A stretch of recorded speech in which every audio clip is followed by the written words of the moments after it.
Você já visitou um site, clicou num botão e uma mensagem apareceu sem a página sequer carregar? Então você já foi impactado pelo JavaScript. Esse vídeo é sobre a linguagem que faz a web ganhar vida. É sobre a tecnologia que faz páginas estáticas virarem experiências interativas. É sobre JavaScript. Olá, mundo! Eu sou a Natália Rosa. Sejam todos muito bem-vindos à nossa saga do zero ao front-end. Eu estou documentando a minha jornada acadêmica aqui no canal. E se você acabou de chegar aqui, seja muito bem-vindo. E se você já me acompanha todo esse tempo, muito obrigada por permanecer comigo nessa caminhada. Hoje nós vamos buscar entender o que é o JavaScript, de onde ele veio, como ele funciona na prática e o que eu já aprendi até aqui. E olha, eu confesso para vocês que a história do JavaScript também me surpreendeu, assim como a do CSS. E antes de tudo, eu quero frisar para vocês, para ficarem comigo aqui até o final, porque tem um gancho muito legal que pode te ajudar muito a destravar a sua carreira. Então bora pro vídeo. Antes de iniciar a escrita das linhas de código, eu queria entender o que era esse negócio afinal. Você provavelmente já ouviu falar em HTML e CSS. E caso ainda não tenha ouvido falar,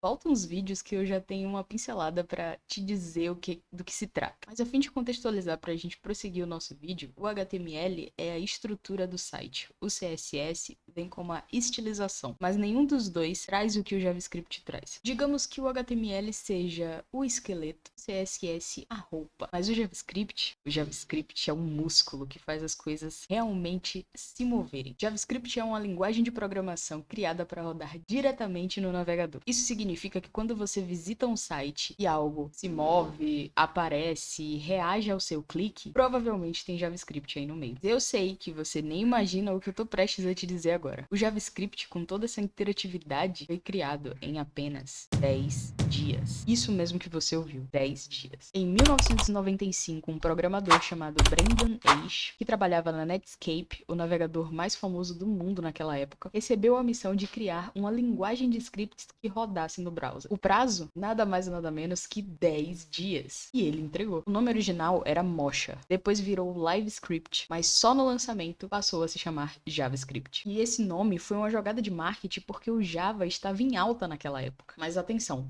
uma coisa não tem nada a ver com a outra. Java e JavaScript são completamente diferentes. É como carro e carrossel. Não dá pra dizer que os dois são a mesma coisa por ter o início do nome igual. Essa é uma das confusões mais clássicas pra nós que estamos começando. É totalmente normal você se confundir nesse aspecto. Todo mundo vai, em algum momento. Mas é também o primeiro esclarecimento que a gente recebe ao confundir. Então, fica tranquilo. Hoje, o JavaScript é uma das linguagens mais utilizadas no mundo por 10 anos consecutivos. Eu acho que 10 é o número do JavaScript, hein? Ele aparece no topo do Stack Overflow como a linguagem mais utilizada pelos desenvolvedores. Ele saiu de navegadores, foi para os servidores com Node.js, foi para o mobile, enfim, o JavaScript simplesmente dominou a web. Ah, e eu não posso esquecer das inteligências artificiais, tá? Ele também está nas inteligências artificiais. Dominou totalmente. E teve uma coisa muito bacana que eu também descobri em toda essa pesquisa. Vocês conhecem o projeto JS1K? É uma competição onde os competidores precisam criar algo visualmente impressionante. Podem ser jogos, animações, artes generativas e tudo isso usando apenas 1 KB de JavaScript. Apenas 1 KB. E para você ter a noção, só uma foto que a gente tira com um aparelho celular tem milhares de kilobytes. Eu confesso que eu fiquei abismada quando descobri. Eu vou deixar o link aqui embaixo nos comentários para vocês olharem também e se surpreenderem. Mas isso me mostrou principalmente que o JavaScript não é só uma ferramenta, é literalmente uma forma de expressão. Mas tá bom, deixando de papo, já contextualizei vocês, vamos ao que interessa. Como o JavaScript funciona? Quando nós abrimos o navegador, ele simplesmente lê o HTML, aplica o CSS e executa o JavaScript. O JavaScript tem acesso a algo chamado DOM, que seria Document Object Model, que é basicamente uma representação das páginas em forma de objetos, e o código consegue manipular. Na prática, isso quer dizer que você pode mudar o texto de um elemento depois que a página carregou, esconder ou mostrar partes da tela, reagir a cliques, rolagens e teclas pressionadas, buscar dados de um servidor sem recarregar a página. Vamos entrar um pouco agora no mundo das variáveis e tipos de dados. Existem 3 formas atuais de se declarar uma variável. Existe o let, o var e o const. A diferença entre eles é que o let e o var são utilizados para dados que podem mudar, vamos colocar assim. Já o const, ele é uma constante, ele não vai deixar de ser o que ele é. Então, se tem algo no seu código que você tem consciência de que não será mutável, o ideal, a boa prática, nesse caso, é usar um const. Caso seja algo que você sabe que em algum momento pode mudar, então o ideal é você usar um let ou um var. Inclusive, uma outra curiosidade interessante é que o var está caindo em desuso. Isso deixa apenas duas opções ainda viáveis para utilização. O var a gente até usa, mas o ideal é que a gente evite. Então o let e o const são as formas mais ideais de serem utilizadas. O let, como eu expliquei, para variáveis que podem passar por mudanças, e o const para constantes, que não irão mudar. Em JavaScript temos os seguintes tipos de dados: string, numbers, boolean, que é o verdadeiro ou falso, as listas e os objetos. As listas podemos chamar inclusive de arrays. Passando pela parte de variáveis e tipos de dados, chegamos à parte de funções. Uma função é um bloco de código que você pode reutilizar. Eu trouxe aqui um caso de exemplo para vocês. Esse é um código de um contador, é um projeto pessoal meu, e eu usei aqui o const, como eu falei para vocês, para definir a variável contador, e aqui nós temos alguns blocos de funções, certo? Cada bloco desse de função tem um propósito. Nesse caso aqui, ele vai acrescentar mais um, certo? Nesse bloco de código abaixo, ele vai decrementar, ou seja, diminuir menos um. E aqui você pode definir o valor que você quiser também. Se você não quiser incrementar mais um, quiser incrementar 100, você pode colocar o valor 100 aqui. Se você quiser fazer a mesma coisa com decremento, você pode fazer a mesma coisa aqui. E temos também a função reiniciar, que ele vai simplesmente zerar o nosso contador, certo? Vou mostrar para vocês rapidinho no Go Live. E aqui você pode aumentar nesse botão, que é exatamente esse botão que está linkado a essa função aqui de incrementação. E cada botão desse está ligado a um, né? Esse de decrementar e esse de reiniciar. Então é assim que essa aplicação simples funciona e é um ótimo exemplo para você. O melhor de tudo é que você pode criar uma função uma única vez e simplesmente chamá-la depois em outra parte do código, caso precise. Assim o seu código fica melhor organizado e, consequentemente, melhor de ler. E bom, agora temos que falar um pouco sobre a manipulação do DOM.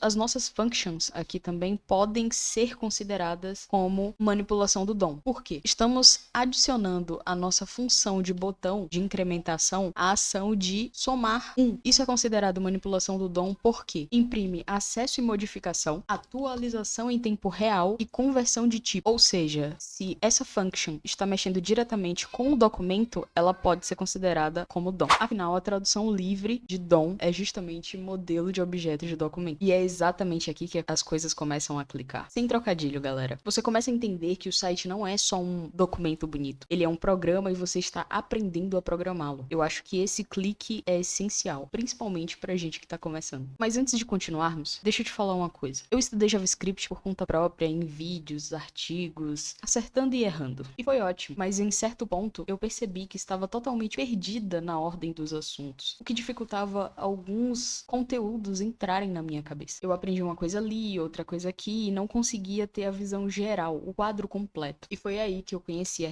#treinamentos. Com trilhas de cursos completos, tanto em desenvolvimento, análise de dados, ferramentas de escritório, Excel, Power BI, etc. Eu tenho certeza que você já ouviu falar em alguma das trilhas da #treinamentos pelo YouTube, totalmente gratuitas. Essas trilhas são super bem estruturadas para quem tá aprendendo do zero, com uma didática simples e clara. Se você quer ter essa base sólida, com um caminho claro e definido, sem ficar pulando de assunto em assunto, eu recomendo a #treinamentos. Eu vou deixar o link da comunidade impressionadora da hashtag aqui embaixo. A comunidade impressionadora é nada mais nada menos que um pacote que você tem e você tem acesso a absolutamente todas as trilhas que você quiser. Como eu já citei antes, análise de dados, desenvolvimento, trilha de low code, no code, tem tudo lá. Tem outros pacotes, se você preferir, você pode assinar o curso de inglês. Enfim, é uma variedade absurda. E se esse vídeo tá sendo relevante pra você, aproveita e deixa o like agora, tá bom? Isso me ajuda demais a continuar a série e chegar em mais pessoas que estão na mesma jornada. JavaScript foi pra mim o primeiro momento em que eu senti que estava de fato programando. E não me leve a mal, HTML e CSS são simplesmente incríveis. O CSS sempre vai ser uma obra de arte pra mim. Mas implementar o JavaScript e ver a página não só sendo estática, mas me respondendo, foi incrível. Sei que ainda tenho muito que aprender. Existem conceitos como os closures, promises, async, await. Ainda vamos chegar nos frameworks como React, mas o que aprendi até aqui já muda a forma como eu olho para qualquer site que abro a partir de agora. E tem uma coisa que descobri durante essa jornada. Aprender programação não é sobre sintaxe e lógica, é sobre pensar,